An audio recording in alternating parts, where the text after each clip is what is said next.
Alors que la transition s'achemine vers son épilogue légal, une terrible incertitude plane sur l'organisation du scrutin présidentiel censé consacrer le retour à l'ordre constitutionnel et la démocratie. Ce tumultueux feuilleton était pourtant prévisible, au regard des incessantes tergiversations des premières autorités de la transition jusqu'au coup de force survenu dans le coup d'État, le 24 mai 2021. Consacrant ainsi le colonel Assimi Goïta président de la transition et Tchoguel Kokala méga Premier ministre.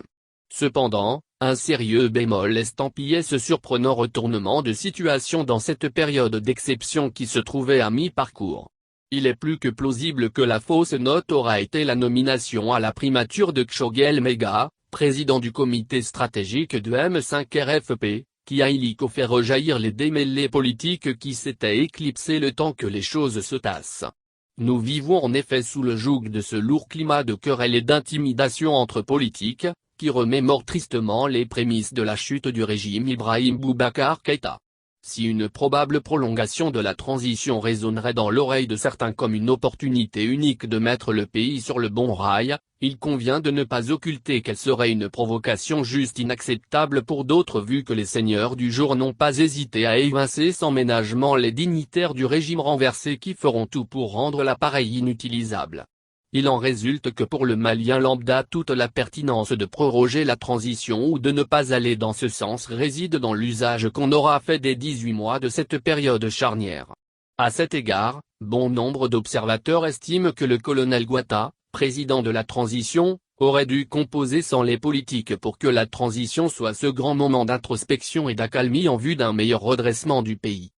Par ailleurs, on est à même de s'interroger si l'octroi de la primature au M5 RFP n'était pas un passage obligé pour le colonel président afin de maximiser ses chances pour réussir le deuxième épisode de la transition aux premières heures de son second putsch en moins de 9 mois. La vérité est que son choix paraît judicieusement dangereux, au regard du fait qu'il a pu engranger de la sympathie de ses compatriotes. Quant à poser les premiers jalons d'une réelle refondation nationale, cela paraît objectivement impossible à cause de l'obstacle que lui-même a convié. Cet obstacle tentera d'entraver la prolongation de la transition et même la mise en œuvre de sa politique de redressement national et cet obstacle se nomme le M5 RFP. On a cette insolite impression que l'actuel Premier ministre donnera son âme pour sortir le Mali de l'ornière on trouvera ergoté. Tout compte fait le peuple malien, qui n'aspire qu'à son bien-être, est loin d'être exigeant, il appartient aux militaires au pouvoir ainsi qu'aux autres acteurs politiques divisés entre le premier courant qui pense que plus la transition est courte mieux ça vaut comme l'atteste l'ancien Premier ministre de la transition de 1991-1992 Oumana Sako et l'autre qui estime que l'organisation de l'élection présidentielle ne saurait être une solution à nos problèmes sinon que pouvait rester, Dixi Jami Bitar,